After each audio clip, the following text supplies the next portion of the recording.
दोस्तों, तेलंगाना में कांग्रेस 6 महीने पहले केसीआर की पार्टी बीआरएस से 9 परसेंटेज पॉइंट पीछे थी और अब 2% आगे हो गई है। तो क्या ये मानकर चला जाए कि केसीआर तेलंगाना में 9-2-11 हो गए हैं और कांग्रेस क्या सत्ता में आ रही है? और कांग्रेस अगर सत्ता में आ रही है तो इसके पीछे बीजेपी की क्या भूमिका है? नमस्कार, मैं हूं आपका दोस्त विजय विद्रोही। आप मुझसे जुड़ चुके हैं, इसके लिए आप सबका तहे दिल से शुक्रिया। और अगले 7-8 मिनट में आपसे जुड़े रहने की कोशिश करूंगा। तो सी वोटर का सर्वे तेलंगाना पर आया है, बड़ा इंटरेस्टिंग फिगर शो कर रहा है। 6 महीने पहले कांग्रेस की पार्टी ना 3 में थी ना 13 में थी, उल्टा उसको तीसरे नंबर की पार्टी बताया जा रहा था। कांग्रेस के मुकाबले वो 9% पीछे थी। और ताज़ा सर्वे बता रहा है कि कांग्रेस माफ कीजिएगा, केसीआर के मुकाबले 9% पीछे थी। अब ताजा सर्वे बता रहा है कि केसीआर के मुकाबले कांग्रेस 1-1.5-2% आगे है। 39 पॉइंट समथिंग की कांग्रेस को वोट मिलते दिख रहे हैं और 38 पॉइंट समथिंग वोट मिलते दिख रहे हैं केसीआर को, और बीजेपी को वोट मिलते दिख रहे हैं 16%। कांग्रेस अगर जीत रही है तो इसमें बीजेपी की क्या भूमिका होगी? ये बड़ा इंटरेस्टिंग सवाल है। यशवंत देशमुख ही कह रहे हैं एक चैनल पर कि बीजेपी का कमजोर पड़ना कांग्रेस के पक्ष में गया है। और बीजेपी कमजोर वाकई में पड़ी है या परसेप्शन उसका खराब हो गया? इसके पीछे बड़ी कहानी ये है कि केसीआर की बेटी कविता का नाम भी ईडी के छापा जो मारी की थी उस लिस्ट में था, दिल्ली के आबकारी कांड को लेकर। लेकिन अचानक कार्रवाइयां बंद हो गई तो जनता के बीच में ये परसेप्शन गया कि बीजेपी और बीआरएस ने पर्दे के पीछे हाथ मिला लिया है। अब हुआ ये कि जो केसीआर विरोधी वोट था, जो बीजेपी और कांग्रेस के बीच बंटता, वो कांग्रेस की तरफ झुकता चला गया। अब लोग कह रहे हैं कि अगर बीजेपी वाकई में केसीआर को बचाना चाहती है, बीजेपी अगर वाकई में कांग्रेस को हारते हुए देखना चाहती है, तो उसको मजबूती के साथ चुनाव लड़ना पड़ेगा, पूरी ताकत झोंकनी होगी, ताकि उसका वोट 16% से बढ़कर 20-22% हो गए।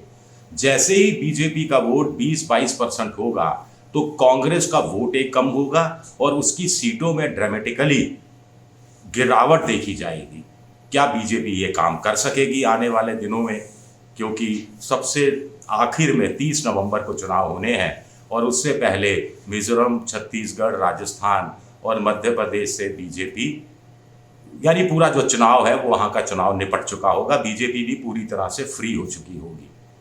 एक बड़ा सवाल यह है, लेकिन कांग्रेस इतनी तेजी से तेलंगाना में आगे क्यों बढ़ रही है?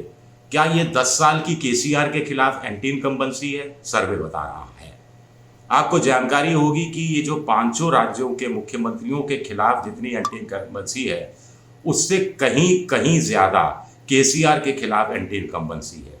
राजस्थान में तो कहानी उल्टी है, यहाँ तो एमएलएस के खिलाफ भयंकर रूप से एंटी इनकम्बेंसी है। 48% लोग अशोक गहलोत की सरकार की तारीफ कर रहे हैं, लेकिन तेलंगाना में केसीआर के खिलाफ 50.2% एंटी इनकम्बेंसी है। मुख्यमंत्री के खिलाफ इस कदर एंटी इनकम्बेंसी कहीं देखने को नहीं मिलती है, और विधायकों के खिलाफ सिर्फ 27% एंटी इनकम्बेंसी है। अब ये एंटी इनकम्बेंसी क्यों है? बड़ी योजनाएं चलाई हैं, अभी हाल में अल्पसंख्यकों को भी 1 लाख रुपए देने की बात कही है। इससे पहले उनकी जो रायतू बंधु स्कीम है, यानी किसानों का भाई या किसानों का दोस्त वाली स्कीम है, उसके तहत उनको ताबड़तोड़ अंदाज में वोट मिलता रहा है। और अपनी जो देखिए वहाँ पर 90% के, देखिए तेलंगाना का थोड़ा सा आप पॉलिटिकल मिजाज समझने की कोशिश कीजिए।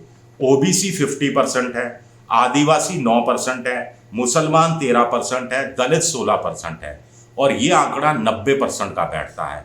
10% जो बचा उसमें रेड्डी और वेलम्मा जैसी ऊंची सवर्ण जातियां हैं, और कांग्रेस के अध्यक्ष रेवंत रेड्डी हैं। ये रेड्डी पहले जब संयुक्त आंध्र प्रदेश था तो कांग्रेस के समर्थक हुआ करते थे, वाईएसआर, फिर जगनमोहन रेड्डी उनके बेटे। लेकिन जैसे ही आंध्र प्रदेश अलग हुआ, तेलंगाना अलग हुआ, तो कांग्रेस ने तेलंगाना में रेड्डी कार्ड खेला, रेवंत रेड्डी को अध्यक्ष बनाया। जो कांग्रेस के प्रतिपक्ष के नेता हैं वो दलित हैं, विक्रमाक्का उनका नाम है, और एक माओवादी नेता हुआ करते थे जो कांग्रेस के अभी विधायक हैं, वो भी पूरा जोर लगाए हुए हैं। तो रेवंत रेड्डी ने अपनी मेहनत से, अपनी नई स्कीमों से पूरी बाजी बना दी है, और 6 गारंटियां जो कांग्रेस ने दी वो काम करती दिखाई दे रही हैं। उसमें थोड़ी मशक्कत की कांग्रेस ने। एक तो उन्होंने किया कि जो केसीआर की किसानों को लेकर जो रायतू बंधु स्कीम थी उसमें थोड़ा सा चेंज किया और रायतू भरोसा स्कीम उसको नाम दे दिया। केसीआर की स्कीम में जो भूमिहीन किसान थे वो शामिल नहीं थे, जो टीनेंट किसान थे, जो किराए पर या बटाई पर खेती करते थे, वो शामिल नहीं थे। कांग्रेस ने इन दोनों वर्गों को भी शामिल कर लिया है।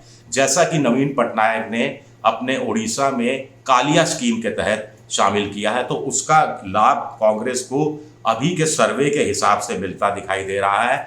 जहां 119 की विधानसभा है, 60 जीत के लिए चाहिए। एक सर्वे कांग्रेस को 60-61 सीटें मैक्सिमम दे रहा है, और करीब इससे करीब 15-20 सीटें कम केसीआर को मिलती दिखाई दे रही हैं।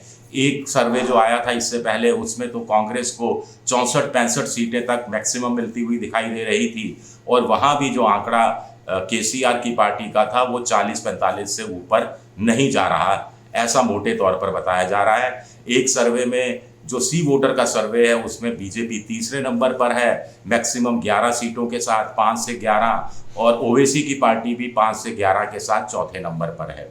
एक सर्वे बता रहा था कि ओवैसी 7 से 8 सीटों के साथ तीसरे नंबर पर है, और बीजेपी 2 से 4 सीटों के साथ चौथे नंबर पर है। अब ओवैसी के साथ सबसे प्रॉब्लम कहें या अच्छी बात जो भी उनके एंगल से कहा जाए, ये है कि जो हैदराबाद, ग्रेटर हैदराबाद का इलाका है उसमें 24 लोग विधानसभा सीटें आती हैं, और जो परकोटे का इलाका है हैदराबाद का उसमें 7 सीटें आती हैं।